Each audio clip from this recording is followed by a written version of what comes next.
we all have appreciation or like some kind of affirmation. Something to know that I'm actually doing something positive. Right. I'm doing something good, because you need. I don't care who you are. You want to hear that. You need to hear that, because if you don't, you're just gonna be like, I don't know. You're just gonna be in a funk. I know for me, when I need someone to tell me, like, sometimes I'm doing a good job, and I like, I want to hear that as much as I won't ask for that. Yep. To hear that is like, oh, okay, good. Yep. Because when I feel like I'm doing a good job, and then get told, well, you're not acting like this person, you're not doing this, you're not doing that, and it's like, well, what am I doing right? The funny thing is, the way our brains are hardwired, we notice the negatives a lot more. Oh, so dude, we don't notice when our kid's quietly playing politely. Yeah. But when our kid starts throwing toys through the window, we notice right away. Oh, right? yeah. So our brains are hardwired to find the things we don't like and to point those out.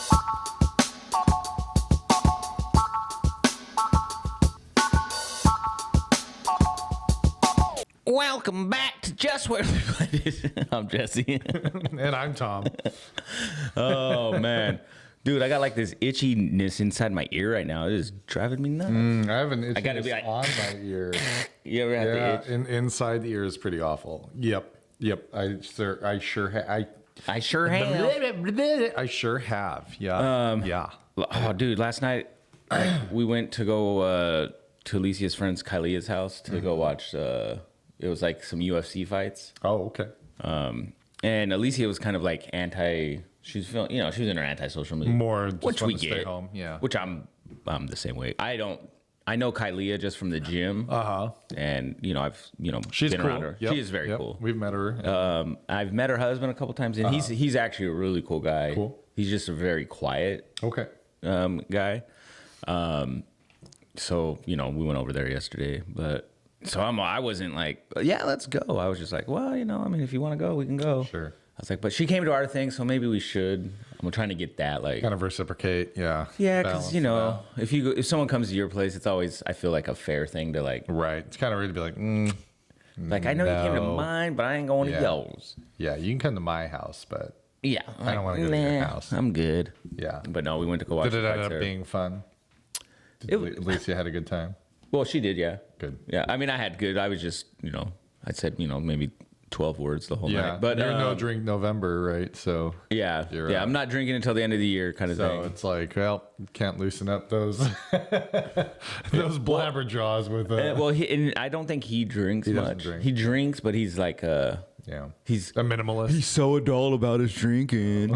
What a loser! No. I'm like teenager with my drinking. Like, let's get fucked up. It does get harder to do that though the older you get, because you pay for it so much more. Well, like when I was drinking, just not that long ago. Anyway, the times I would drink, going to the gym, even though I wasn't like hungover, was still like, just felt kind of like I could feel it. Yep. And it was weird because afterwards I could feel it more. Mm-hmm. I don't know. I just was like, whoa. It's age, yeah. But we got home and I went to sleep, and getting back to the whole ear thing. But like, anyway, I go to sleep, and then I don't know what time it was, fucking 2 a.m. I just wake up, like, I must have had my mouth open. But goddamn, I had the biggest coughing fit. Like, my mouth was dry, my throat. I was like, that happens to me a lot. Yeah, it was terrible. So that's or you get the nasal drip, and then it's super dry back there. Ugh. Yeah, and Alicia, she had moved the room around the other. When did she do that? Last week? Yeah, you told me about it. So it must have been. Yeah, I don't know if it was about last Sunday or if it was. I think so, because I asked you. No, it was Monday. Okay. Because you guys had no school. Yeah. Veterans. Yes, that's right. That's what it was. So she moved the whole room around. This is so exciting. It is. She moved the whole fucking room around. Yeah. And as I mentioned a few podcasts ago, my girl, she'll be, no, I don't need no help, and she'll just do that shit herself. Yeah. And so, yeah, that's what she did. I'm like, Jesus Christ. But now the bed's underneath, the heater's like right by my face. So I was like, yeah. Yeah. I told her, I was like, that would not be. I was like, oh, it must be that dick that was in my throat last night. That'll do it too. It dried me out. Yeah. No, the fights were crazy. The UFC fights. Yeah. There was like 35 undercards. We'll just say it would seem like so many. Huh. You know how because we So watched. you had several fights that you watched. Yeah, because You know, I don't know much about the UFC. me neither. Yeah, I mean, I don't even know much about boxing if I'm gonna be all honest. I don't either. Like who, I know when I can tell that someone's beating somebody up pretty good. I know that. yeah, like that chick. But I've also learned that there is no real technical winning in boxing. It's people just watching like us, like, I think they hit more times. I think that they, Yeah, you know, like the numbers don't matter clearly. Because, yeah, we watched that chick fight on Friday, which was the best fight of the entire night. that was a really good fight. And I forget what their names were, Taylor and Serrano. Yeah. And that was intense. That was really intense. And yeah. Serrano clearly should have won. Dude, I don't know anything about boxing, but that was obvious. And then the numbers were posted at the end. and she clearly And won. like, there's no ifs, ands, or buts. She won every category. Yeah, percentage landed the Punches most. landed, yeah. Like punches thrown, contact made, not headbutts. Like everything that she should have won. Zero headbutts. Zero in the headbutt category. Like split open eye, check. She got that. Everything was on her side, and then somehow still like 3 judges came to the conclusive decision. Dude, I That feel Taylor like won. I feel like they just make stories, like storylines, betting. I mean, it's one of the dirtiest sports, historically. Like the UFC one, there was a girl fight there. I don't like literally like I'll know some boxers in boxing, Yeah, I don't really. but I really don't know nobody. I know Canelo because I watched the one fight, Canelo Yeah. versus what's his name, Merriweather. Oh yeah, Back in the day. Oh, so you know Mayweather? I know Mayweather. Did I say Merriweather? You did. Yeah, right. See, that's how much I know boxing. I hated Mayweather. Floyd Mayweather. What was it? Mayweather just had Merriweather. such a Floyd Merriweather had Coming from he's a gentleman, but you know what I want to see in boxing? I want to see him come back with the old school. I want The gloves come the off. fight to start with pulling the glove and slapping somebody. Well, I just want to see someone fight like the old school, like the Irish, like Yep. if you know, like what is it? Notre Dame's. the like- Fighting Irish. Yeah, I want to see someone box like that. Yeah, I agree. Yeah, like I wonder, with watching like Taylor, what she was doing, and it even happened a little bit. I think it might have happened in the Tyson fight. Maybe I'm thinking of a different one, but there's these moments where you're like, get the fuck off of them, like, Oh, God. where it looks like. But I'm wondering how much of that is just like I'm dying and I'm just like trying to not run out of steam. She seemed like she was leaning forward the whole time. The one thing that was really frustrating was there was a point, because initially I was like, I think she's just tired and is accidentally headbutting. But there was a point when Serrano's eye was bleeding, because if you guys didn't watch it, I mean, she got headbutted right about like on her eyebrow, and it split that skin open. I don't know how long it really was, like half an inch maybe at Dude, least. it was. And her skin was like flapping down right under her eyebrow. Yeah, the cut itself was longer than an inch. And it was about an inch or longer. Well, as the night went on and she got hit more, it expanded. It was crazy. But there was one point where Taylor had her head resting on her opposite shoulder, and she moved her head to rest it on the shoulder by the eye. And I'm like, okay, that's bullshit. Yeah. That's Purpose. But 1 point, you deduct 1 point. Yeah, the and ref then kinda at the end they sucked. got like 90 some points. I'm like, that is you should like lose all your points for a headbutt. You should go back to 0 and have to build it all the way back up. Redo. Dirty. Yeah, she kept Dirty. leading with that head though. That was crazy. But I liked what they said in the end. They're like, what do you think about Taylor? And she's like, yeah, she does this shit all the time. Like every time she's always headbutting. Well, if you watch she was like, if you see her fight her other opponents, they're always cutting the same I'm going to spot. call her Billy Goat's Gruff from this point on. Billy Goat. There's Billy Goat. She does the headbutt to everybody. Freaking no, the UFC fights were good, but there was like a couple fights where, they would just pace each other around the octagon. I'm like, Come on, bro, guys. someone's swinging. Someone's afraid. One guy's like, No, I am seeing the old school. They're just pacing around. put him up. You punched me. No, you punched me. It was interesting because, like not knowing a lot about boxing, there was a point, I think it was Jake Paul did the reach out because he was They said don't measure. judging and they go, don't do that. Yeah. But how many times did that ref? It's like a bad teacher. That ref was like, like Taylor, you do not headbutt. Don't do it again. Fight again. And then they go and she headbutts. I said don't do that. He's Like, not a good teacher. how many times are you gonna warn? Just I mean, come on, take 10 points. Do something. Do something. It was boring. Well, yeah. Well, no, that fight wasn't boring, but That fight was not boring. the Tyson at all. fight was the Tyson fight, man. That was Yeah, underwhelming. That was. Blanca was super anxious about it. And as I watched it, I'm like, this is pretty crappy. But I thought Tyson was maybe like strategic. I thought he was going to really hold back and wait for Jake Paul to wear himself out a little bit and then just get one really good hit. But I don't know. I felt like it came pretty clear at some point there. It was either a called fight that wasn't. I think there was like that aspect. Obviously, Tyson's older, and so he was tired. Yeah. Yeah. I don't know. You can see that Tyson was tired. You can see Jake Paul really wasn't. I mean, there's all I know is motherfucker's 6 years old, win 8 rounds. right. I mean, That's the thing is, no matter what happened, like Jake Paul, to those of us who are older, is A douchebag. like an internet guy, right? Like he's just a little sorry. or a douchebag. Still. I do have a lot more respect for him. Theoretically, if it's not just totally scripted, the fact that there were clear moments where there were openings with Tyson. Yeah. That were shocking for those of us that did see him grow. And there was up. openings for The other way too. yeah, because he'd have his hands down. You're like, why aren't you doing anything? If Tyson really was just older, which nobody can hold against him, I mean, the guy's in better shape than anybody else in that age group. Yeah, for sure. But I mean, if it's just age, if you just age and you can't do anything about that, he appeared tired. yeah, he did. He did. After the first round, he got a few good hits in, shocking hits. But he looked like he held back on those even. We laughed when Jake ran. Paul, he got a couple knocks on, and I think Paul felt how hard they really were. And yeah, there was that point that Tyson went to throw one. He kind of ducked and scurried away. So that was pretty funny. So last night when I'm watching the UFC and one of the, I don't know what fight it was, but one of the undercard fights, the dude fucking, he full on sprinted away from the other guy. I would do that. I'm not saying that I would be super tough. It was fucking hilarious. I'm not on he's trying TV, he tried to get away, and so he just runs.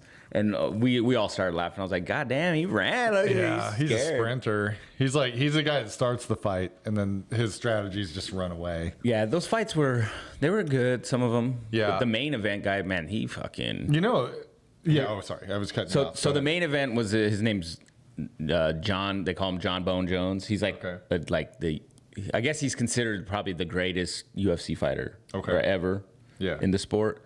So these the guy he fought they're both 6'4", so they're about your height. Mm-hmm. They're about, I don't know, 230, 240, somewhere around there. Okay, it's about my weight. Right? Yeah. John Jones, if you see his body, you picture UFC fighter, you're thinking this dude's just jacked, and no, not even the case. The guy had a little pudge going on. He did not. So he's me. Yeah. I could UFC fight. So this Jones guy, freaking, it was the funniest thing because he goes in the first round. They start to tie up each other, and he just grabs the dude that's the same height and weight as him and slams him to the ground like if nothing. Like if it was you slamming Elliot. Wow. Like that. It was just that easy to boom. Boom. Wow. And then he just proceeded to hit him in the fucking head with about 5 to 10 elbows. Wow. It was just See, and that's one thing I like more about boxing, I think, is the brutality of the UFC stuff. There's a level where I'm just golly, that guy took all those hits. That was crazy to me. And then he got, what dropped him was a roundhouse kick to the fucking liver. Yeah. Oh, see. Oof. He dropped to his knees real quick after that. I'll bet. Well, what's crazy too is the boxers that are professional boxers always win. Yeah. Anytime you bring a UFC guy, I think they're so used to being able to fight with so many different components of their body, they're not that great at just fighting with their hands. Yeah. So a lot of the guys, there was this dude, his name's Bo Nichols. Mm-hmm. Right. Bo Nichols. Straight from 1909. Bo Nichols. I'm not laughing at you. He's a gentleman. He could kick my butt, I'm sure. So he was a collegiate wrestler, Okay. like he won like some kind of college fucking championship, whatever. Yeah. And that fight was boring. Yeah. They just paced each other and like he won, but it was like the crowd boo. Because it was so boring. Either they were saying bo or boo, but then you hear everyone go underrated. Oh yeah. So like, damn. Well, I mean, come on, you're there to do something. I'm like, fucking just wrestle the dude. At the end of the day, it's entertainment. The guy he was fighting was Scottish. Yeah. And so he looked Scottish. He looked mean and like. And then when he would talk, he just had that thick ass Scottish accent. Bo Nichols sounds more like a Scottish name. And he was American. He's Bo Nichols. What was the Scottish guy's name? Seamus I was going to McGames. say Seamus McTavish. Here to fight you. That might be Irish, but whatever. Well, what's the Scottish accent? Is that it? Yeah. Yeah, there we go. And his was thick though. It sounded cool. I'm not even gonna lie. I love it. Yeah, those accents. Because we were like, well, that's that Taylor girl. She's Irish. Oh, And the whole time she's saying, "Oh, I got so much respect for her." Whereas a hard not fight. to get on these fights any more than we already have, but like her entrance music was trash. Yeah. It was. You can say what you want. No, it wasn't quite that bad, but it was close. It was. I mean, it was like like the what is the music that you would get a massage to? Enya. Like I mean, like just like the nature sounds and shit. That's pretty much what it was. Yeah. So there was this other guy that was fighting something Oliveris, and this dude was good though. Yeah. And there was like the co-main event.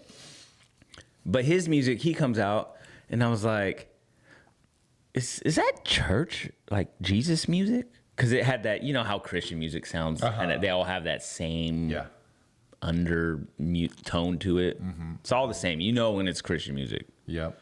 And Kylia's husband, Tony, was like, he goes, it probably is, because he's like very religious.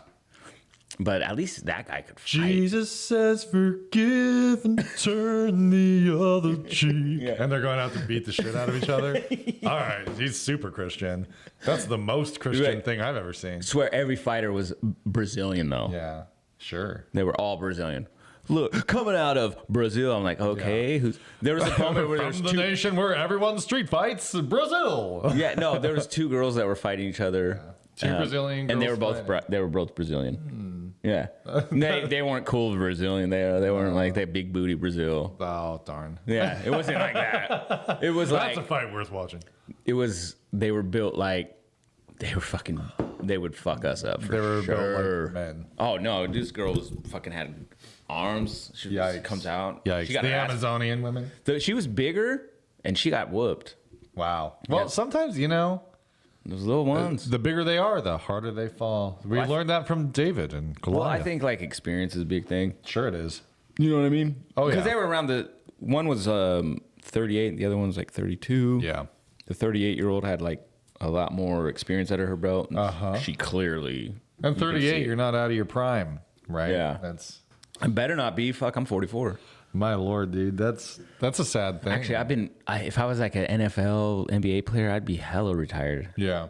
I'd have retired 20 years ago. I know, isn't that nuts? Yeah, I'll see these NFL players now, and I'm like, bro, he's only like 24 years old. Well, the coaches are our age. That's the crazy thing is when you start looking and you're like, I can't identify with the player. Not that I ever could, but I can't identify with the players anymore. I identify with the coaching staff. That's pretty nuts. This is how old I feel now is when I'm like, I used to watch your dad play, son. Your dad was quite the football player. Yeah. like the Christian McCaffrey. Yeah. I watched his dad play when he played for the Broncos, Ed McCaffrey. There you and go. he was he was good. He was a good receiver. Yeah. That was crazy. Life, man. I guess the point is that life keeps on moving, How you been? Space. I've been good. I was going to bring this up. Like, it's been a weird week because we're in that point where we're doing like report cards and stuff. So there's work that is, like beyond the work that we normally do. And it's nothing that big. It's just, I've been so ahead of things I felt this year. And this is the first time I feel like, because I'm like working in an after school program and I'm doing other things. Mm-hmm. So I feel like I've always got other things that I'm trying to get finished up. Yeah. And I like to just have everything done that day. So like if I have this on my plate, I want to finish it up. Then I go home and then I start fresh. And I don't feel that right now. So today I'm going to try to get stuff done, but I'm kind of stuck in that place of feeling like I'm sprinting from behind, you know. Like you're playing catch up. Yeah, that's kind of where I am. I'm not behind. Like I'm not at all behind. It just it's just it's like, yeah, my mental energy feels like I'm under a mountain of stuff. like, yeah, I should be over here. But truly, like 2 hours of hard work, and it'll be done, and I'll be caught up. But, well, like you were saying earlier before we got on, it's like sometimes you get those distractions at home that just kind of like pull you away. Well, right. I mean, like for everybody out there in the Pacific Northwest region or anywhere where it's getting colder, like there's yard work stuff now that wasn't there before. Well, not that there wasn't yard work. We had to mow the lawn and crap, but like raking up all the leaves before the rain, you know, all that kind of trees, stuff. Though. We had lots of trees. Yeah. The front yard's a mess, but the backyard was really nice yesterday. Now more leaves fell, but that's okay.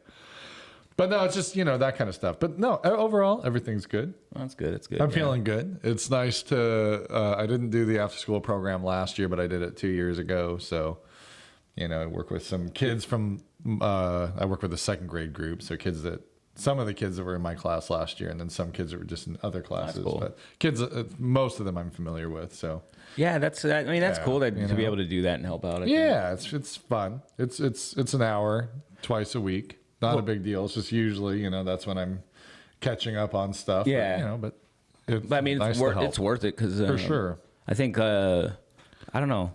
I think good teachers are. I don't know. I know there's tons of teachers, but I think really good teachers are few. Yeah, and I am one of the best. No, I think you're a good teacher because the stuff you do. Like JJ will talk about his teacher, and I haven't met his teacher personally yet, so I haven't had got a feel for him. But the stuff I hear, I'm like, I don't know how I feel about the teacher, about how he goes about doing things. I feel like, it's one of those situations where, you know, as a parent, you're like, well, if you don't tell me, everyone's punished. Kind of like that's how we would get punished, right? It was just like, all right, well then you're all punished because because of Mr. Johnson over here, you're all punished. Yeah, the old military. Well, that's not fair. Sure, life's not fair. Whatever. Sometimes, you know, there are moments. But it's always like that with it sounds like in JJ's class, it happens a lot. It happens all the time, and I'm like, dude, that's kind of fucked up for some of these kids because most of the kids in the class are fine. You know, 95% of the kids. But then you get those like that 5% or even that 2% that talk, and instead of just say, you know what, I'm gonna let these kids go to recess. You got to stay in. Right. That's how I think it should be. You need to stay in. Not the whole class is staying because of you. Right. I mean, that's a shame. I mean, I guess that's putting shame on the kid. I guess, right? Yeah, I mean, I don't know. Punishment wise, I think it would be better to be like, you see your friends having fun. That could be you, but you're a piece of shit, kid. No, I'm just kidding. No, I'm just kidding. You know, they do say, and I have no issue with being direct on things that need to be improved. I think that there's definitely, if you have a relationship with the kid where they know that you're on their side and you have their back, I think you can be tough on things and say, that is not what you're supposed to do, and you know that. You can have very direct conversations. But they do say over time, the positive, you know, if you focus more on the positive and you're like, I really like how Susie is sitting in her seat. And I see that James is listening really well. And you're pointing those things out. I mean, you can kind of watch in your class. And I teach first graders. Fifth graders is a whole different thing. No, so I don't even, I'm not going to say that I would know what to do. But I do notice that if you start to state the things that you want to see, kids tend to start to do those things. Now, there are days where it's just off to the races. We had a cupcake party to go along with our week story. That's the fun of, bless you. Bless you. Okay, Excuse I'm me. sorry. I'm sorry about the cupcake party. Just very upset about the cupcake party. And that got their energy like way up. And that was rough to recover sugar, from. buddy. It is a lot of sugar, and it was at the end of the day. It's but excitement. that's the type of thing where even the next day it was like I had to rein it in and be like, whoa. Yeah, we did one fun thing. Yeah. But the expectation is the expectation. And this is what we're going to be. I think that positive reinforcement is a big thing because, like, even in my line of work, I work with adults. You know, I tend to give them that positive reinforcement. It's no different. It's really no different. Like, it's I'm like, nature. you know, you're doing a really good job. We just need to step it up here. Yeah. Overall, you're doing an excellent job in these areas. These areas you're kind of like sloughing in. I just pick it up, man. It's not a big deal. It's just easy to do. It's really interesting because there's a whole body of work in psychology around reward systems, and they use it in business. Yeah. Like there are a lot of businesses with your grocery store, with like a lot of sales, they use that same body of work to try to get you addicted to shopping their products. Oh yeah. So it's a very like robust field, and it just happens to be one that connects to the educational field because we're trying to motivate kids to do what we want them to do. In any business, if you're in management, it's the same thing. How do you get people to want to perform the way that you want them to? If you're constantly being told like, so JJ before the podcast, you know, my son, he came down with like a plate of food that. So my wife's been cooking us breakfast every day. It seems nice. like not every day, but like every podcast. Yeah, I come over and she feeds me. And She would though. But he was talking about his school, and the teacher to me always points out the negative. the negative. Okay, I'm going to give you this card because you have a little bit of a mess. I'm going to do this because I don't know, you spoke out of turn, or do this, but it's always the negative.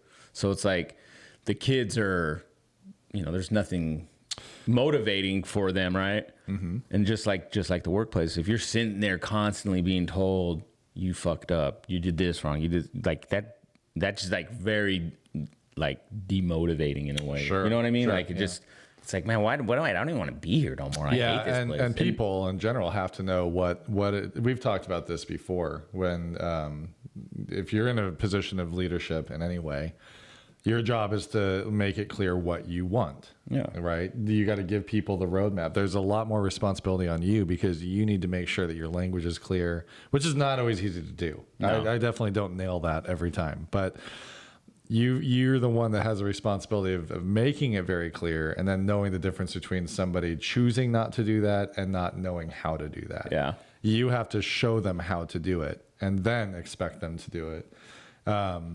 But if you're only Lead by giving example. if you're only giving the negative, you didn't have that. Well, what does that look like? What is it that you're expecting it to be? And then recognizing what is a barrier to that. Like, okay, this person does not have the skill to organize, or this person does not have the skill to do this, that, or the other thing. Now, in a business, maybe you just say, sorry, like you're done. You're fired. Maybe they don't have the skill set that they told you they did when you did the interview. But with kids and teaching, like, I don't know. you fill those gaps. The point is to get them to the point that they.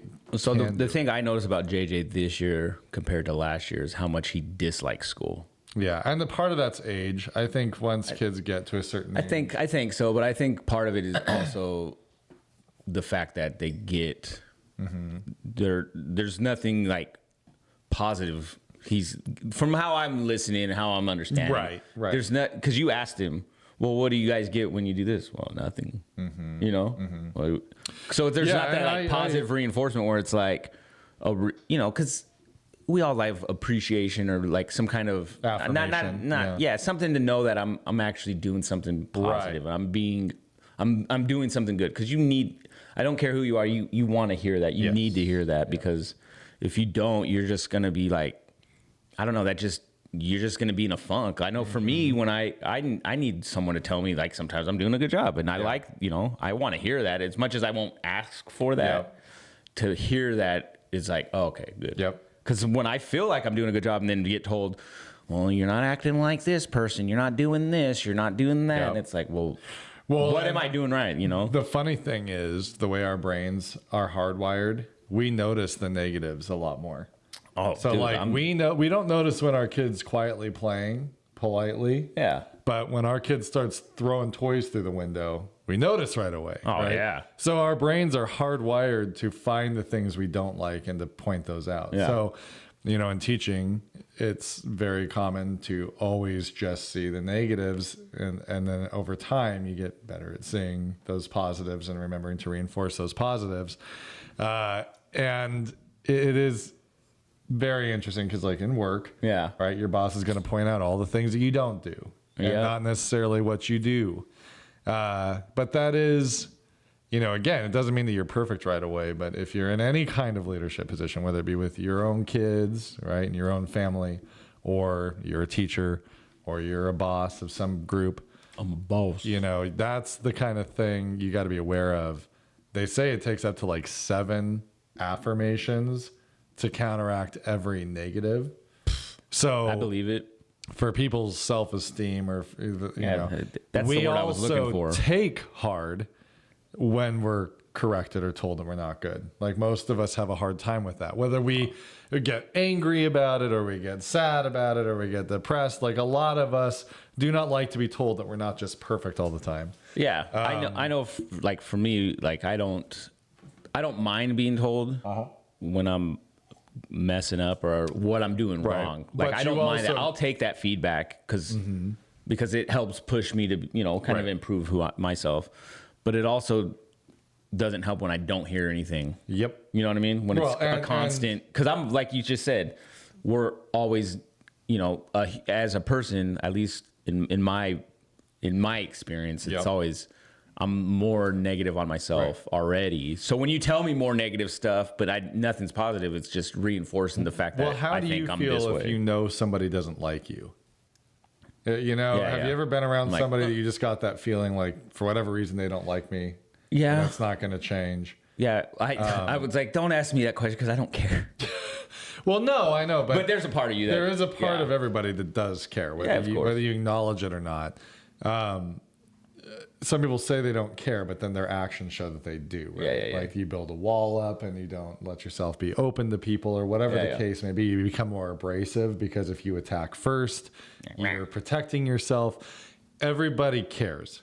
Yeah. You just teach yourself to think that you don't care, is my point of view. But there's a difference between building a relationship with people where then you can be open and they can hear that I'm on your side and I'm here to help you. So when I give you this feedback, it's not that I think you're horrible. It's that this is an area to learn in. Yeah. And I know how great you're going to be.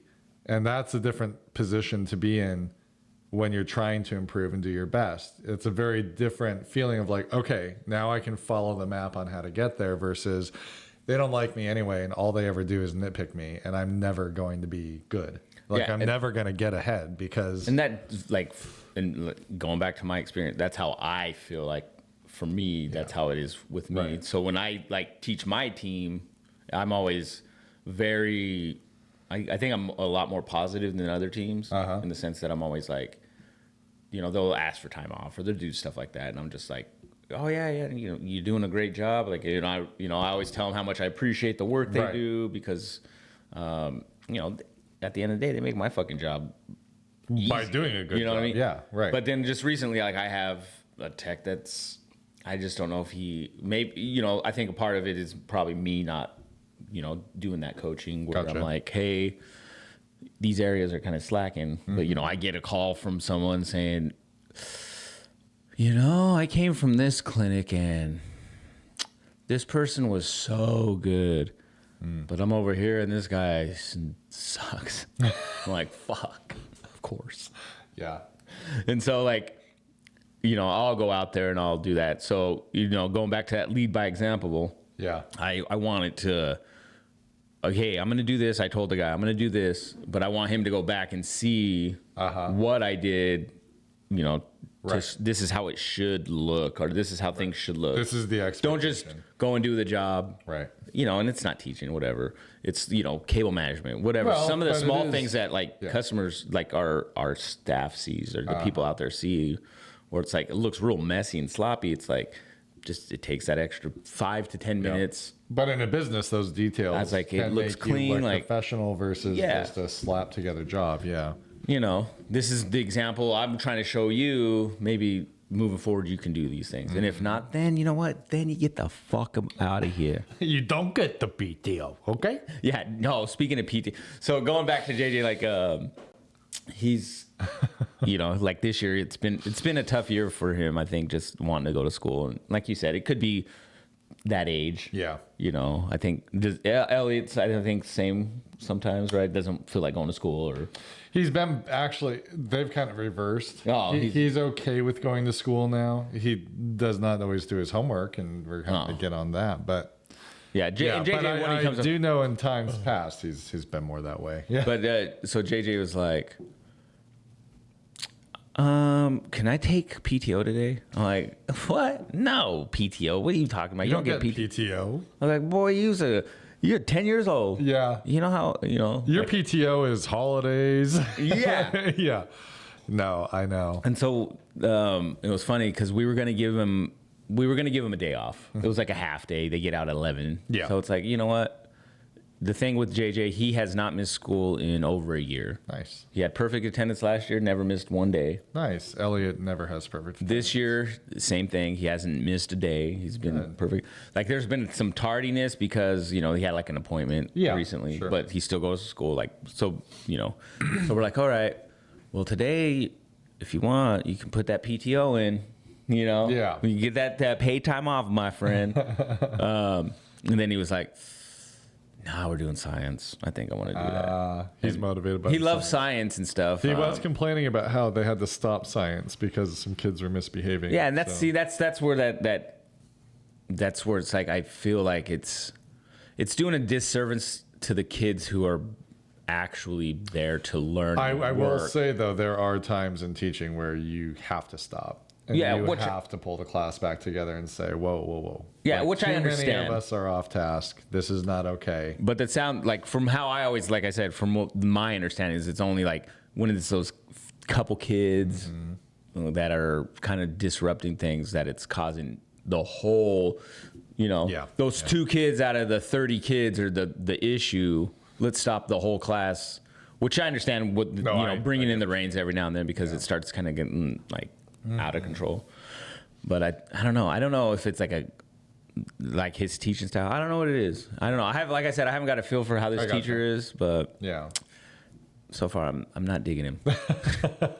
Well, hey. Just because I don't know. It's like I said, I think there needs to be some positive reinforcements for some of these kids. Just because it's, I don't know. I think it could, I don't know. I don't know nothing about teachers. Well, no, but I think it can have a negative effect on some of these kids where they're just like, I don't want to go to school, or I don't, what's the point? Right. That's all I always. Yeah. So, and that's, our thing is primarily about family and parenting. We're the whole blended family thing, but this pulls back into your own kids and how we interact with our own kids. Kids have to feel like there's a point. Yeah. The worst thing is for a kid to really it tells you a lot when a kid just says, I don't know what to do. Yeah. I'm not sure what I'm supposed to do. And we can do that with our kids. Those parents that are super hard on their kid and nothing's ever good enough and nothing's ever right, the damage that does mentally and emotionally to a kid. Because kids feel secure. You can be a very hard parent. You can be a very firm parent. But if you're clear in what's acceptable and what's not, and you give guidance, then that kid's never really lost. They just depend on you, and they feel secure and safe in the world because you're there and you're going to guide them towards the right thing, right? But you get those abusive situations where a parent, they're just waiting to fly off the handle. And there's no, like, today this is fine. Tomorrow I'm going to get beat for it. There's never any direct, like, dad had a bad experience. He lost money at the track, and now I'm being punished. I'm going to get my ass kicked because he's going to see that there's a fork in the sink. And today, that's a horrible thing. Yeah. There's no direct link to what the child is doing and a consequence being given. And those circumstances change minute by minute.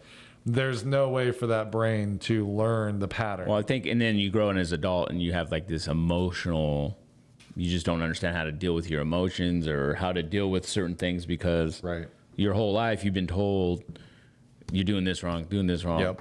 This is good. But so now you're like, I don't know how to handle this situation because emotionally I don't know what the fuck to do. Well, and a lot of adults handle that through anger. Their own anger issues because of self-esteem from being a child And we eventually learn that it's not socially acceptable to be sad about it. Yeah. So that turns to anger because that's a better emotion. Well, no, yeah, I think like, And it's very self-protective. Yeah. You know, like we wrap ourselves in basically a blanket of hard feelings to project to the world that we have it under control and they better watch out because you're not going to hurt me. yeah. You know, it's just funny. Like it. I don't know. Sometimes I wish I could like remember things from when I was growing up like a lot better sometimes, right? Because it would help me probably understand like my own emotional journey in life, right? Because I think there was times where it was just like you do get those like, oh no, I know you did all this, but that's still not good enough. Right. Instead of like, damn, you did this? That's awesome. Yeah, right. Not, damn, you did this, but you didn't do this? Like, Right. what the fuck's wrong with you? Right. I remember there was a situation growing up where that kind of happened, like, you know, and then I was like, kind of like, damn, I cleaned this whole house. I made this look nice. And then it was, you didn't do this? And it's like, well, I remember, you know, it took me off the rails. And so, like, Because for you me, thought you were going to be like the wonder kid for a minute that your mom was well, gonna not be even so that. Like, it was just, I was just going to, you know, I was hoping it was going to be like the house. a good looks job. great. Yeah. Wow. It wasn't even like anything like that. I just remember it was just like the like you said, you hold on to those negative things, right? It was 7-1. you cleaned this house, but you didn't dust this, and it was like, Right. okay, you know. I remember I hold on to my anger and I hold it in, and then I outburst. I'm an outburst angry person, right? So that's what I did. I just kept it in. I was like, whatever, fuck this shit. This is bullshit, and whatever. You know, I don't say nothing because as an older kid, you kind of like don't say nothing. I don't know. I don't know if it's an older well, kid and thing. it's your mom. Yeah, you bitch. Then you run. Yeah, that did happen. That did happen once, Well, right? yeah. But I mean, I did steal something, and then she slapped me in the face, and that's when I said the B word. But you know, I guess I had that coming. she did some things wrong. I did some things wrong. yeah. Overall, though, no, but no, you do tend to like, I don't know, you do hold on to those like that negative, like you said, that negative stuff. You Right. always it just has so much more weight. It does. You know what I mean? Just No matter psychologically, what. it does. It is a human fact. The human mind holds on to negative more than it does And it's really positive. hard to let that go And we as you recognize get older. the negative more than we do the positive. It's more natural because we perceive threats. Like it all goes back to the idea of threats. Negative things are more threatening than positive things. Yeah. So they trigger our system differently. Yeah, I think it's like I was just saying a minute ago. I think it's harder to even let go of that negative a lot easier. Like when you hear something positive, you always blow it off. Yep. You know make what I an mean? excuse. Oh, whatever. You know, like now. when your wife maybe compliments you on like you know, you look nice today, or you know, my wife, you know, she'll say stuff like that, or like the other day she was looking at me and she said something that was like, you know, oh, look at your ass, or she said something stupid, right? But and she meant it like, and it was positive, but it was also very like, it's not something you hear. No. So sometimes we take it And you're just like, sarcasm or you're dumb. And then, you know, you blush or whatever as a man. You're like, oh, stop. No, keep going. you're like a cartoon character. Yeah. But like you like, but if it was like that negative aspect of things, oh, you're gonna hold on to that a lot more, right? For sure. Because like years. I'll compliment the wife and I'll say, you know, you look nice, you're doing a really good job. You know, we've been going to the gym, you're looking good. And she's always saying, you know, the negative side of, I'm fat and this and that, and I'm always trying to like, no, stop. You know, my thing is always like, stop saying negative things about yourself, right? You know, like look at what you're doing, Right. Don't look at it right here. Like look at what you're doing, and it's a journey. You know, this isn't gonna be it's done, and you know tomorrow you're skinny or whatever. It's just it's gonna take time to get to where you're trying to go, but. Look at where the direction you're going. You know, that's a positive thing. For sure. You're trying to be positive reinforcements, and then when they think negative or say things negatively, it's like, stop saying that shit. That's why I'll end up like getting kind of frustrated. Like, hey, you need to, you know, stop saying negative things about yourself. Yeah. Like, one, you know, kids can hear that. I was just gonna say that. Even if it's like in a joking manner, but then you sometimes will hear the kids. Like I remember Cheeky was, you know, anti-school. And then, you know, now I hear JJ saying anti-school. So sometimes I wonder if that was that like, Some learned correlation. patterns of behavior. Yeah, for sure. But Well, yeah, I know my dad used to always make jokes, and I don't think my dad's a dumb person at all, but he would always, the joke was always not being very smart. Like, there was always a joke about being an Archie because his family was from Arkansas. And it didn't matter, but for me as a kid growing up, I always internalized it as we're not good enough. Like, we're never going to be, like, smart.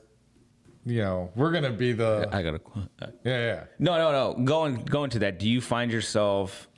I know your dad did that jokingly, but do you find yourself saying some of those same things when things aren't going your way, when you're like, you know, trying to fix something, trying to do something? Do you think some of that creeps up because of that, in a sense? I don't... Yeah. Not because of that, but just, you know what I mean? Because you are an Archie? On the basic point, like, no, I internalized it very differently. I very much project that like my son's never heard any of those things because for me as a kid growing up, there was always a sense of like I needed to prove something. I wasn't good enough. I wasn't smart enough, not rich enough, not whatever. Like I was very, I don't know. I had a very negative feeling towards that. Yeah. So I haven't ever said those things, but yes, me, my brother, my dad, we handle things not working in our favor the same way with momentary insanity and rage. Yeah, that's what I mean. Do you think that's like a learned thing from... Definitely when it comes to when I lose control of a situation, it is internalized in a way of like, you stupid piece of crap. Like, that's dumb. what I mean. Because I do you're the same. so worthless. You're such a piece of garbage. Yeah. Stupid. And then break the lamp or whatever. Yeah. Yeah, I tend to try to fix things. Like if I were going to fix this mouse and there were like little tiny pieces that I knew probably weren't going to work for me anyway, but I get to the point where it keeps breaking. It's like a Hulk smash moment where I just destroy it to pieces. You're like, you know what? Fuck that. I'm just going to buy a new mouse. I think I'm generally getting better at that. Yeah. But yeah, if I'm threatened in some way, you know, whether it be an actual physical threat or just like a perceived attack on my self-worth, yeah, I have not the best reactions. Yeah, and that's a hard thing to like you know, that's how I am as well. Yeah, obviously, right. I'm very like that's one reason I like try not to drink so much because I can get in that headspace sometimes, and yeah, trying to be positive or. And that's something I've actually been trying to do myself, like over the last year or so, is just be like, not have that thought. But man, it's hard because you'll feel it as you're doing something. You'll feel that rage build, and you're know, like, it's so funny because like, but it's somewhat, I gotta walk away. It's somewhat compartmentalized, right? Because like, you know, I work with little kids. Of course, you don't want to do that. I've been frustrated at times from things, but it's not the same at work. No, that's as it is at home. I don't know if it's like you're letting loose at home. You feel like it's your safe place. I think that's what it is. But like, you know, there have been times I've like, something on the computer won't work and I'm like, I'm just going to put that away for now. All right, kids, we're going to do this. Whereas at home, I'd be like, Hulk smash, you know? Yeah. It's. I'm glad that our brains compartmentalize. Yeah, because I'll do that same stuff at work. You know, like I work with computers, and so there's times I'll go out and I'll help my team with some of their tickets or do something, which I've been doing a lot lately. Right, I've been a lot more proactive and going out to clinics. One of my techs, he had a shit ton of tickets, so I've been going and actually like helping, fixing stuff and doing stuff, and there was an issue with this iPad at one of our dental clinics, actually the one that Elena and Elliot go to. Okay. The music wasn't playing. And so then I would test, okay, well, I can hear it on the speaker. Like on headphones, it works great. Okay, the iPad's fine. You know, when you play it without it plays music. But when you hook it up to the amp that's supposed to, you know, display all the, oh man, my chest hurts. When you display the music throughout the clinic, it's not working. What is it? And so I'm like, for about an hour, you know, if this was at home, I'm like, this fucking piece of shit, god damn, piece of technology, I would just snap something. But here I'm like, I think it's an auxiliary cable. Let me go get a new one. And it's not. And I'm like, okay, let me test my laptop on this. Nothing's working. And I'm like, oh my God. And it was like, But I was never frustrated in a sense like that, though. Yeah, because right. like you say, you It's a different- compartmentalize that. Like, yeah, it was frustrating because it's not working, but I wasn't. That rage mode was like, you're at work, you can't be raging. Yeah, right. You know? Yeah, I'm in front of small children. So, I can't rage. So the crazy thing is, I think it was a Friday. Yeah, it was Friday.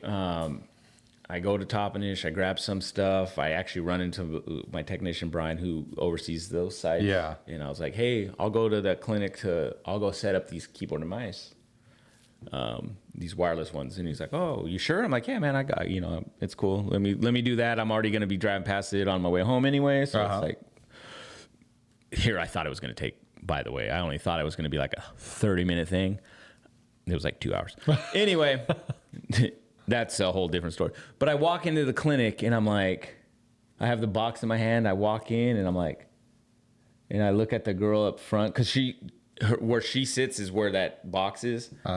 And I look at her and I was like, is that working? She's like, yeah. She goes, I don't know what happened. She goes, it's been working though. Like everything works now. And I'm like, oh my God. I go, that piece of crap. Well, I made the joke. I go, man, I want to just throw that stuff away. Like, she goes, yeah, I don't know. She goes, it's working though. I'm like, sometimes the whatever. tech gets like confused. It's like it confuses itself, and you got to just shut it all down and let it reconnect. It drives me nuts. There's no rhyme or reason sometimes, but that's like, so the closest to a rage I got at work, and I didn't at all, but I was sweating. I was so frustrated. I was sweating. When we do our testing, there's a test system that we use, and it's through the kids' iPads. Well, here's what happens if they need to go to the bathroom or something.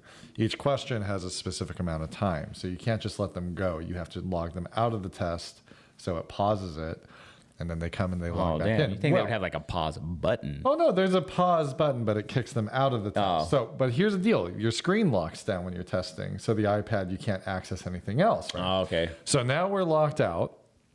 So you got to do something to allow yourself to log back in. So they come back from the bathroom, which first graders need to pee about every 20 minutes, right? Sounds like my dogs. So I'm like, all right. So you're going through while other kids need help because, they're 6 years old. Yeah.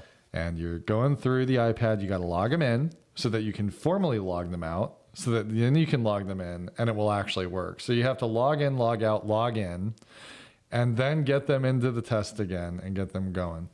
And every time we do this process, the first one or two, I get that level of frustration where I'm just like perspirating and like, okay. Mr. Parm, why are you sweating all over my iPad? Yeah, I mean, like, I don't lose it on the kids, obviously, and I don't get visibly frustrated, but it is so stressful. It is like, and it's not a hard test to administer. It's not. But I go home so tired those days.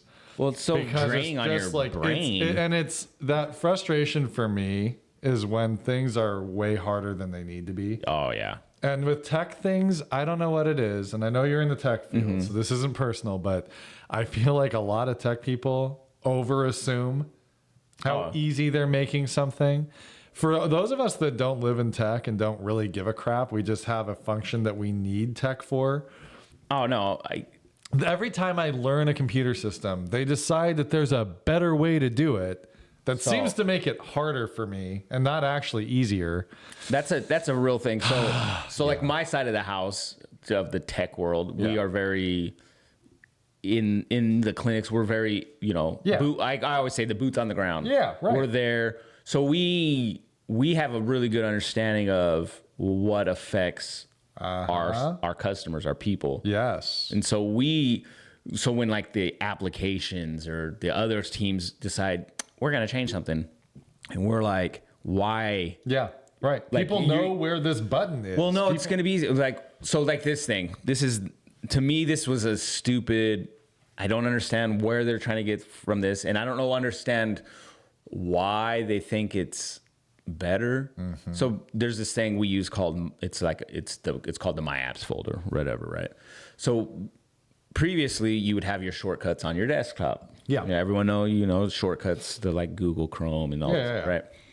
Well, now, so when people would log in, they had their little like not login, but their clock in shortcut. You can click it. So now it's in this My Apps folder. Okay. So now they have to click My Apps folder, wait for that to open, then click the clock in thing, let that open. Instead of just clicking that, letting it open, clock in, you're done. Now there's like these extra steps. Yep. And it's like, hey, can we get this back? Well, no, we're cleaning up the desktop. I'm like, but why? Right. Well, it's going to look clean. Yeah, I get that, but like, what's the point? Desktop. It's their desktop. And they don't understand. Like, so when I go and I'm like, hey, what's the point though? Like, Right. can we get that back? Because it makes it easier. You're adding an extra step to an already busy workflow. You're making this workflows like 1,000 times harder. That's exactly it. But they don't. It's so frustrating. I can understand where you're coming from because it's frustrating because it's like you don't know, you don't do this, so you have no idea the effects and when you're it's having. not your direct job, like the computer is not my job. No, the computer is allowing me to do aspects of my job. But when I get into a groove in my day, and I think we're best when we have a groove to our day. Of course, we build systems, and teachers are systematic people. Yeah. We build systems for everything because if you don't have a system, it's freaking chaos. Yeah. So what ticks us off is when something changes the night before and we don't know. And then we come in and it's like any random department, like you're saying, can decide like, oh, we're going to change the way we do lunch, let's say. Yeah. Well, the food people are like, it's just food. Like, this is great. The kids will get more choices or whatever. It's like, that's fantastic. My entire system is based around these parameters. It's not designed for that. Yeah. So now I'm going to go and I'm going to spend an hour redoing the system to make it work. Like everything you do is going to impact those minute systems. Maybe it's not that big a deal, but it is a big deal for people like you said, when you're used to like the icons here. Well, if I'm getting ready to teach and I've got 10 minutes and I'm going to go in real quick, I always get because we have to take attendance, right? Yeah. So I pop that up. We have to take a lunch count. So I pop that system up. Well, I know where the icons are. I know how to get to them. I got the same system. Now change it on me. Now I'm stressed right before my day starts, which is not cool. No. You don't need to make people stressed right before they start their day working with customers, working with students, whoever. Yeah. And B, it's going to take 20 minutes now because I got to find where those things went. Now, that hasn't really happened to me, but just as an example, there is a disconnect between people, like you said, in the more like, I don't know, what you should call it, not direct world, where they're not directly working in that field or that, and the boots on the ground. That's the perfect way to say it. You got to consult the boots on the ground to some level to find out, is this going to be impactful or is it not a big deal? It's so annoying. They don't. And then you waste a bunch of time on the back end trying to fix that. Well, because they always go, well, it's making you guys' job easier. And I'm like, how? But it's not, though. Yeah. It's not making our job How about if I ask we're doing this because it's going to give you guys less tickets. But the thing is, it's actually making us have more because people don't know how to use it. Yeah. So like there's this example, one of my techs replaced a computer. Luckily, I was there this day when I was doing some of my site visits. And then she came and she's like, I can't clock out. I can't do this. I don't. And I'm like, really? Like, what do you mean? And she's like, something about the punch. I'm like, and then my tech's like, what? And I was like, I think, because now the My Apps folder shit. He's like, oh, yeah. And I was like, well, I go to show her. I was like, so the shortcut, and the thing is, we can't create a shortcut now. Yeah, right? They took that option away. So, even before where we were like, okay, yeah, your icon's missing, we could create a shortcut for you, put it on your desktop. Right. No, but now we can't even do that, right? I'm like, this is how you do it. You come here and you click here now and do this. She's like, why? I'm like, I don't have an answer. I don't know. Because I'll straight up say, I don't know. Yeah. I think it's stupid. But I'll show them the easy way. And I'm like, okay, now you got this My Apps thing, right? And within My Apps, you have a bunch of apps. And she's like, what are those apps? I was like, you know what? Don't worry about them. I go, to be honest with you, there's about 20 apps in here that we'll never use. Yeah. I have no idea what the fuck they're for. I was like, but anyway, you can grab, if there's an app you use or something that you typically would have, like you can grab it and you can move it here. So when you open it, it's at least in the first four, the first row. Oh, so you're not like, so you can manipulate where those. you can at least move the tile around, right? Huh. So So like, I've never tried. We have what's called rapid identity. That sounds very similar. And so I don't know if I can move those tiles. yeah, and I don't know how your guys' system is, but yeah, we don't use either. that. And I just click on the ones I need. so usually a lot of times is I'll relate my frustration.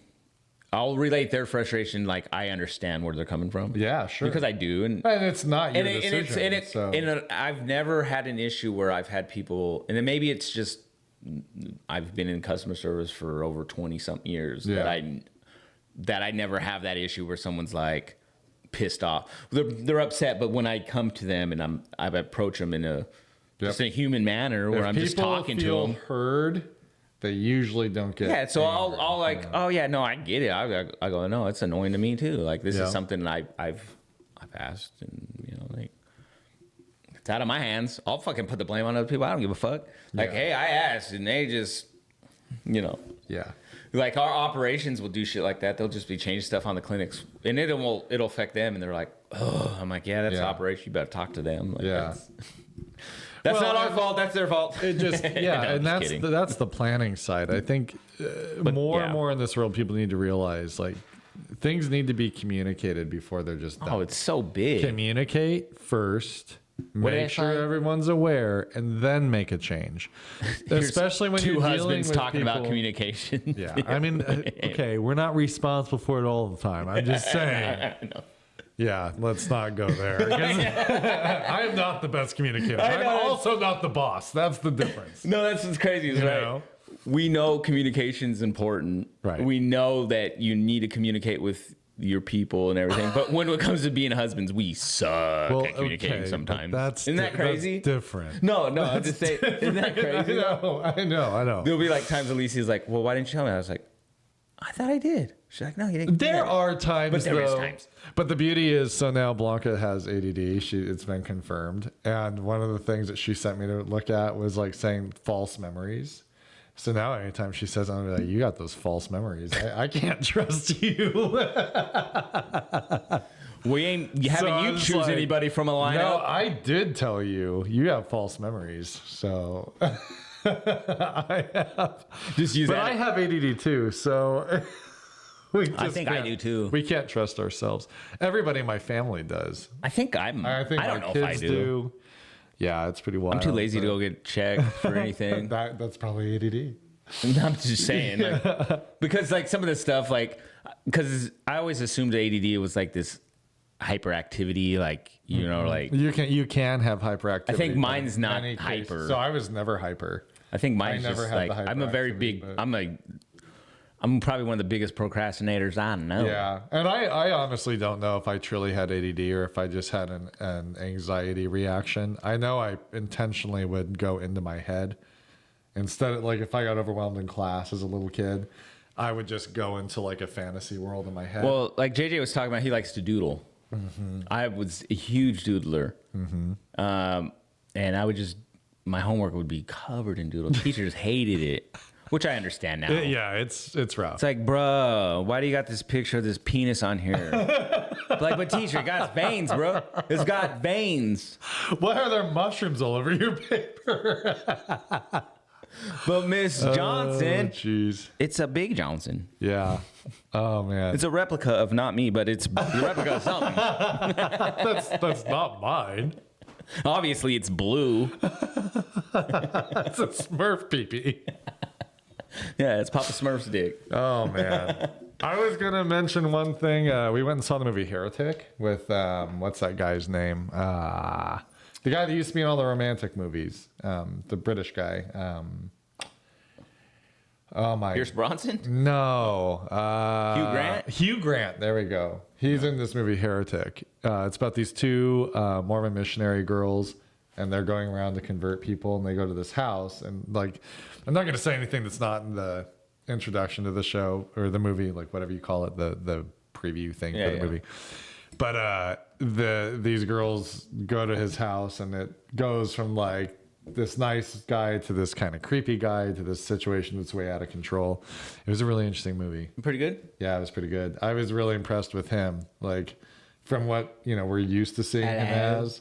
Then he still was that. I mean, he was very much like the charming British man, but take off your clothes. his timing in the way he'd word things, like he was still always very polite, but his timing was right as an actor, that it just like sometimes he'd give kind of like a creepy feel, or like, where's this going? Nice. Like he did I'll go check it out. he did a really good job.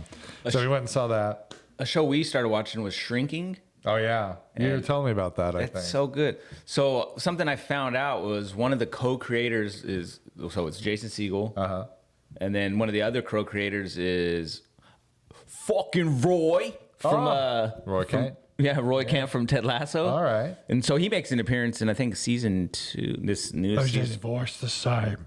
He has one, but he's not the Roy you think. Yeah. He doesn't like. At least But he's is that like the actor's voice? Does Yeah, he he's have, a British. Like sort of I know, but he's got that sort of undertone a little bit. kind of a voice. Not. I think it's a little exaggerated in Ted Lasso. Okay. But he has that like. He Actually, has that. I always think it's like the ghetto British accent. Okay. You know what I mean? You It's know from what I the like hood. about that then? Because Roy Kent was very like detached from his emotions. The amount of like stress he had in his voice, if that was an actor's choice thing, that was brilliant. He does a Because- really good job in this. and Yeah, this- wow, The scenes you get, but like that show is very. It's cool because obviously it's about their shrinks, and Yeah. he's dealing with his own shit, like Jason Segel. It is a brilliant show. It is hilarious. The casting, it's amazing the people that are on that show. Yeah. Like Harrison Ford, he's great. But I guess the guy his name's Bill Goldstein, the Roy Kent, his actual name. Okay. I guess he based Harrison Ford's character is based off of his actual dad. Oh really? Yeah. Oh. Yeah, it's a highly Was recommended his show. dad a therapist? No, but there's something in the show that I don't want to give out. Sure, but like, sure. Yeah. but it's something his dad's dealing with, and so it's like, Interesting. but he told his dad, yeah, no, it's Harrison Ford, and his dad's like, that's fucking great. Nice. It's like, Nice. But I heard when I read it as Roy Kent. Yeah. That's fucking great. yeah. That's how I heard it. It's a great show. It's hilarious, but it's like another one of those shows where it's just got like some depth to it. Yeah. I was watching a movie the other day that there's an actor that was not Nathan, but he sounded like Nathan. Oh, Nate. Yeah. Yeah, he had the same type of voice. It was like almost the exact same voice. but yeah, there'll be actors you'll see in that show that you're like, I remember you from Scrubs. There's a couple actors from Scrubs okay. that are in there. There's it's like I said, it's a really well done. And I think Jason Segel is actually I think he's kind of underrated in his, like he's funny, but like just some of the stuff he does, like he has a good. I'm thinking the right guy, right? Jason Segel was in How I Met Your Mother. Yeah. Right. Okay. Yeah. Yeah. He did that Muppet movie. Right? Forget Didn't Sarah he? Marshall. Well, yeah, Yeah, but didn't he actually do a Muppet movie? He might have, but think he really did. He's so Because he truly loves Muppets. Like, but he's actually very talented. Like is. musically, like Yeah. he plays the piano. Like there's a scene where he's playing the piano. Oh god, it's fucking hilarious. But yeah, it's a really good show. Yeah. But yeah, I think that's worth a definitely check out because they're 30-minute episodes, 35 minutes, something like that. You gotta love that. I It's do. just something that you can They just- easily watch. And I wasn't it's even not trying to over the watch top. that show. I was trying to play video games, and Alicia starts it. Yeah. And I wanted to see it, but she starts watching it, and I'm like, So you started paying more we're like, attention to I could that. hear it, so I'll laugh, and I'm like, huh. Yeah. Looking at the TV, I'm like, oh, okay, we're in the room because we're in the room together, and so I play Yeah. my video games on my little desk, and she's watching TV or something. And I'm like, That's a smart idea. I need to do that. well, I need no, to yeah. bring So it like, in. I have my desk where I work, and then I have my PlayStation hooked up to one of the monitors, and then we we like having our TV in the room. I know they say don't do that, but fuck, Hey, whatever. if it works we for love you, it. it works for you. So she'll have the TV on. Then we always have our conversations Yeah.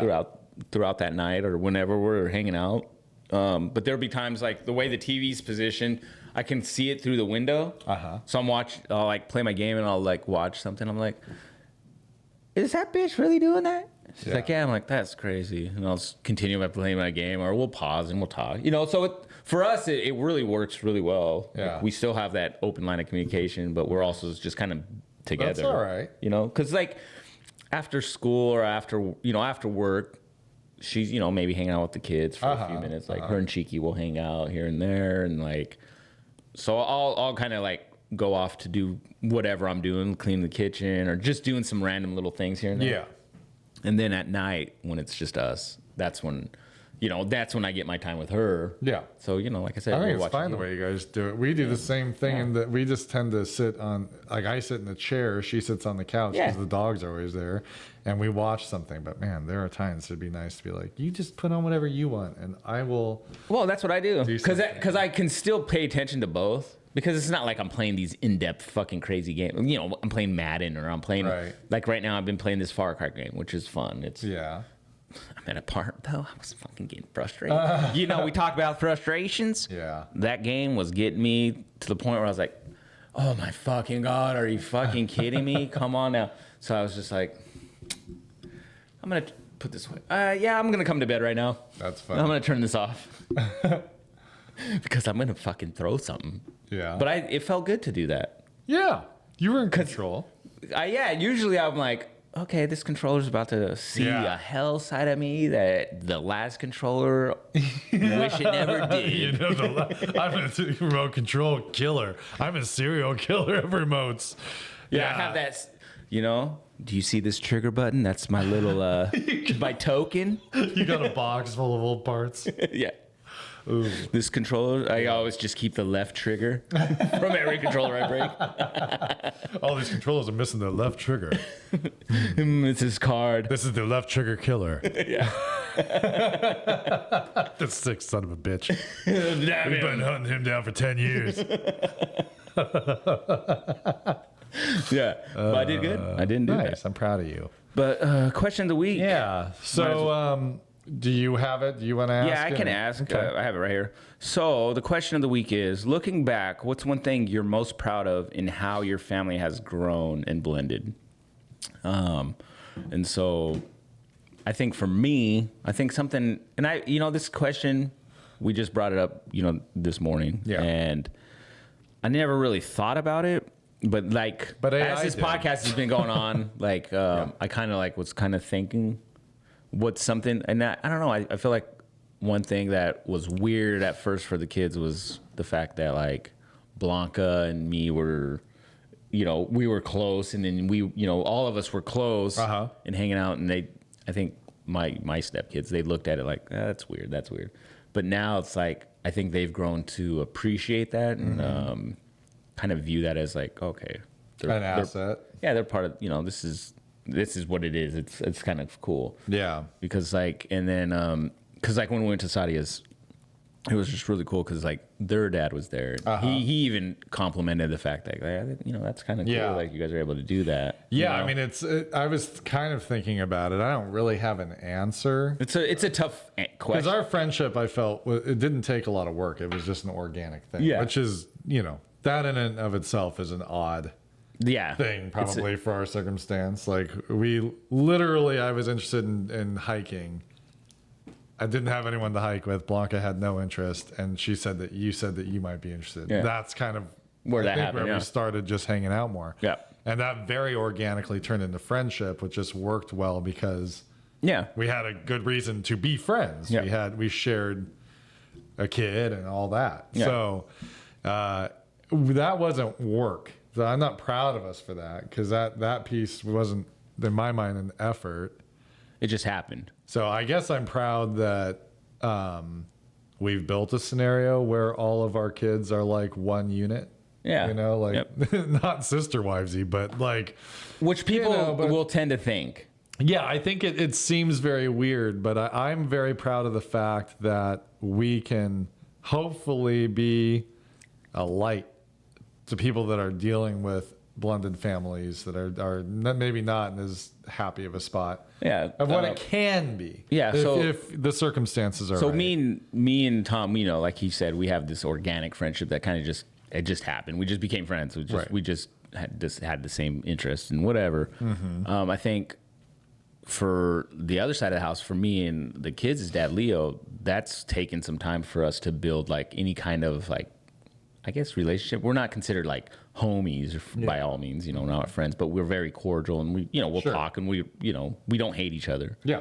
But that's still even now that's still a process. Like he invited me to help Leo move. Like he's gonna come and pick up Leo. Like was it December 7th or something? Then we were gonna head to Oregon to do that. And Alicia was like, "Yeah, he texted me and said these things." And I told him you're probably not gonna go. I'm like, "Why'd you tell him that?" She goes, "Because you probably ain't gonna go." I was like, "You know what? I'm gonna go just because, to despite you, I'm gonna go." But then you know, I said that jokingly because in reality, I was really not gonna go. Yeah. But then I started thinking about it, and I was like, you know what? I told her, I think it was just yesterday. I was like, I think I might go. It's just probably because a good idea. I was like, I think it'll be a good situation where I can like kind of build that relationship with him. Yeah, I'm not. He's looking at it like all the guys are gonna hang out and they'll drink, but I'm still not drink. You know, I'm not gonna drink or anything. But like, it's just, I think it'll be a good situation where like we can just, you know, build a kind of a relationship. It might not be like the best friends of your situation like me and you have, but you don't have to have that. No, but you can still be a family unit. I mean, you're gonna be a family whether you like it or not. Yeah, exactly. That child is gonna. I mean, even with Leo being a full-grown adult, he still has parents. Well, and I think you know Leo's gonna see that too. I think that's gonna have, you know, he might not say nothing or it might not be present in the moment, but like later on maybe in life he's going to see that and it's going to like have some kind of effect on him positive. Absolutely. You know what I mean? Where he's going to be like, oh dude, they were able to hang out. And because they all thought it was weird that like me and Blanca were still friends and me and you became friends. Yeah, but I think in a culture where we have 50% divorce rate, we got to get over that, folks. Like, I know that it's weird that we're friends and all that, but I mean, come on, we can't have half of the families in this country. It's doable. It's doable and it's necessary. That's how our culture is. People don't get married and stay together forever. No. And I don't care if they do or don't, but there are kids in these marriages. We are we're building our future, right? Exactly. In the way that we project it to our kids. So if it's normal that people get divorced and then we just can't work together and it's all contentious and it's not a healthy situation, well, okay. This is something different. This is a different way to try it. We were very lucky the way it worked out. And I don't think we're the only ones out there. I don't either. You know what I mean? I think and I've seen stuff online. I've seen other which I would love to reach out to some of these other places if I see them again, where they are in the sense that the co-parents, they get along really well as co-parents. They're not at each other's throats. Like things are working out really well the way they should be. They even get along with the, partners and everything. Everyone's, they can come to family unions because that's important for the kids when they can have both their parents. It's not like, well, yeah, I know it's your birthday, but I can't invite your father. He's a real asshole. Yep. Or the wedding. It's the happiest day of my adult life, and my parents can't be at the same table because they they're going to ruin my wedding. Yeah, like, oh, I got to sit back in the back of a forest and look through some binoculars to be in the wedding. You know what I mean? Like, I don't need that situation. Like, I think it would just be like Sadia. She's engaged, right? She would, in like I said, we're not in the situation, but it would be very weird if she wasn't able to invite one or the other. You know what I mean? Right. Because I know Alicia is going to be like, no, I'm going to your wedding. Well, because you can't but to the children that have to make that call. Yeah, that's a because my parents aren't mature enough to let this be my day. Exactly. For a girl getting married, and she's going to watch her parents embarrass her and ruin her wedding because they can't get over their own crap. And look, there's some serious crap. But, there's people that have been cheated on. There's people that are still in love and can't let it go. There's a lot of feelings and emotions. And, I mean, I definitely understand having a hard time. Sometimes you got to put those emotions deep Look at the decision that you're making. Yeah. Right. It hasn't always been easy with the two of you. Yeah. Her ex. No, and, Alicia's ex and he admitted like but he had. look used at what to you're say saying now. Like that's, I think, a very good call to say, no, we need to be in a situation where we're working together and doing this. Yeah. He's invited you to be a dad to Leo in some degree there. And Yeah.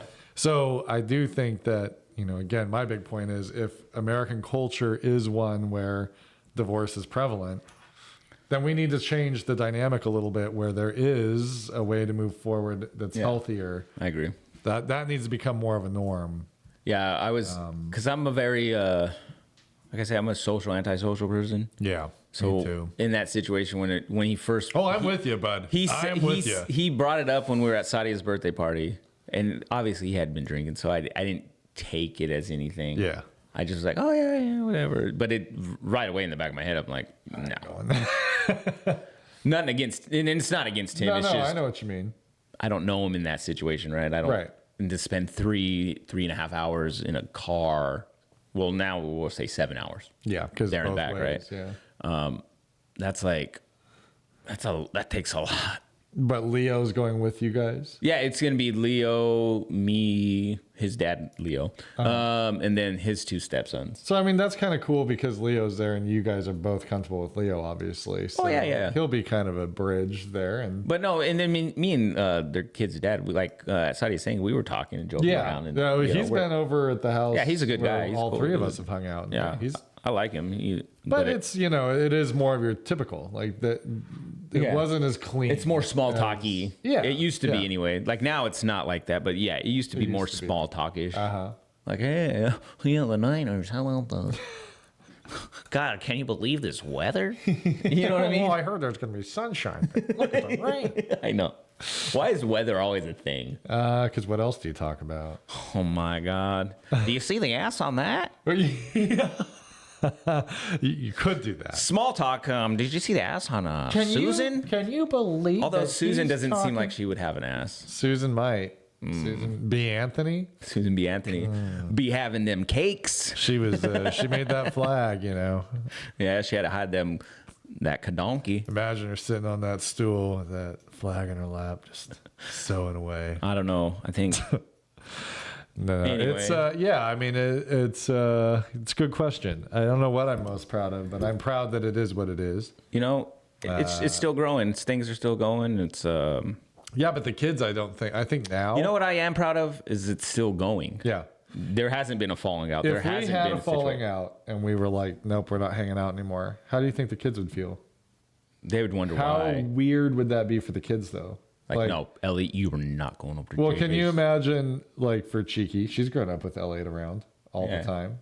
Would that be weird? Imagine the position that Elena would be in. See, that would be... it's just the whole thing. It's would so be much better. Elena has never struggled. What are you saying? Through...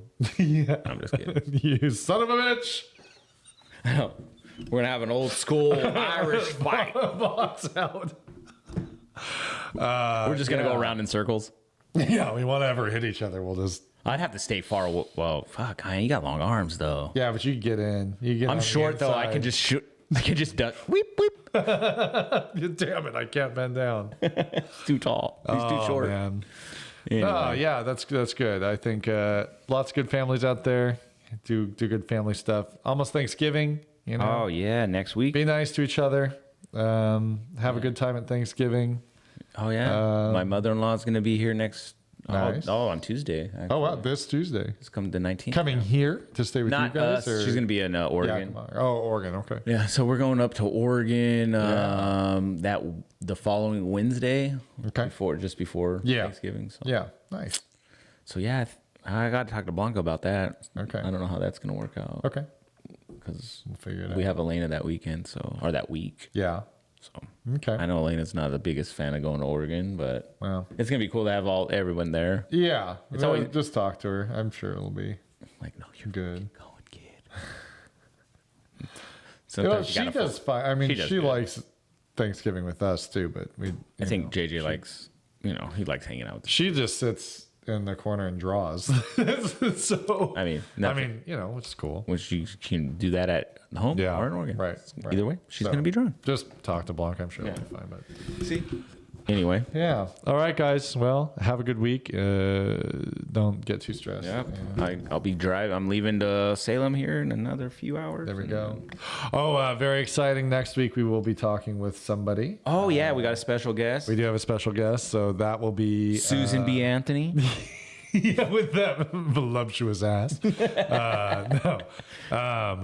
I can't remember. I can't remember her name. We're I don't have it terrible. pulled up, but we've been looking forward to talking to her. She's a very interesting gal that works with a lot of teen issues. Has a really cool company that makes products that are Kim, good for you, girl. There you go. Yeah, Kim. We're going to talk to Kim, and she does non-hormonal products for teen kids. So we're kind of excited to talk. We are excited to talk to her. We're going to do that on Tuesday, and then I guess you guys will be gone. Yeah. So Yeah, and then we'll be gone that coming Wednesday, but then we'll be bringing that to you. And then in December we have another special guest coming up. Yeah, we got 2 special guests coming up. We might be partnering again with Magic Mind. Yeah, so it's crazy. Be on the lookout for that. I think there'll be a podcast I'm going to reach out to as well to see how to get something work. I think they're in New York, but There you go. So we get to pull out a New York accent. Yeah. They'd be like, dude, why are you making fun of us? Nah, we're the rampers. That's what we are. The rampers. Yeah. So, all right. Lots of things to look forward to. It's cool. I'm kind of excited. Yeah, we're excited. Anyway. Yeah. See you guys next time. I'm just weirdly blended.